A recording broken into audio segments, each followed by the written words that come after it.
Jar, What? keep away from those energy binders. Suppose you to sleep.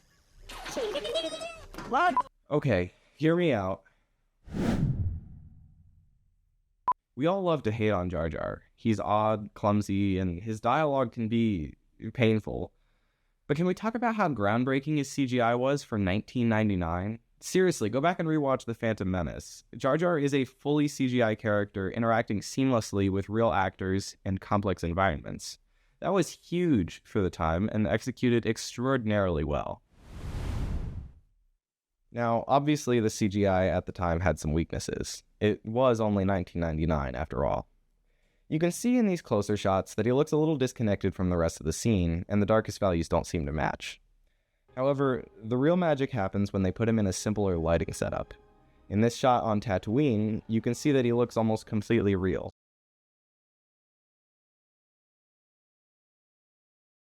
The trick to this is the harsh sunlight. Oftentimes, a problem you'd see with older CGI is that the blackest parts of the CGI character or image do not match the blackest parts of the footage. You can see what I'm talking about in this scene from the Langoliers. The CG elements should be approximately black, but they don't match what black looks like in the footage.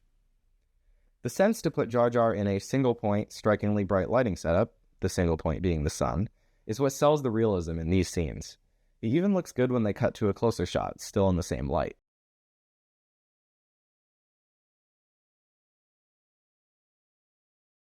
Another area where the Jar Jar 3D character excels is in scene integration. He runs through grass and dives into water, and the environment around him is affected. The reason this works is because the actor was there on the day. Ahmed Best performed these scenes and received a ton of undeserved hate. But the character isn't what we're here to talk about. Best would have been hand-painted out of each shot, but his interactions with the environment were left there. In some cases, artists would have had to manually animate parts of the scene, but they would have had fantastic reference from the live-action footage. You can see in this shot how good the interaction is. Jar Jar walks by this branch, and as in real life, when he passes it, it moves. The light in this scene is also phenomenal. The animators replicated the sun streaming through the foliage and landing on Jar Jar's model quite well, and it looks very nice. Another element that the team nailed is eyeline. Ahmed Best was wearing a model of Jar Jar's head, sort of like a hat. This allowed all of the actors to look at where his head would be when it was replaced with CGI.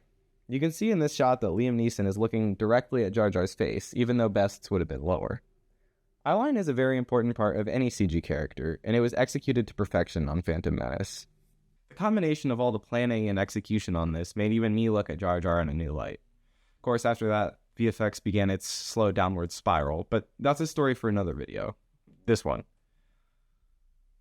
Thanks for watching my take on Jar Jar Binks. I upload 2 videos per week, so if you enjoyed this one, stick around and subscribe to make sure you don't miss anything you don't want to miss. I'll see you in the next one.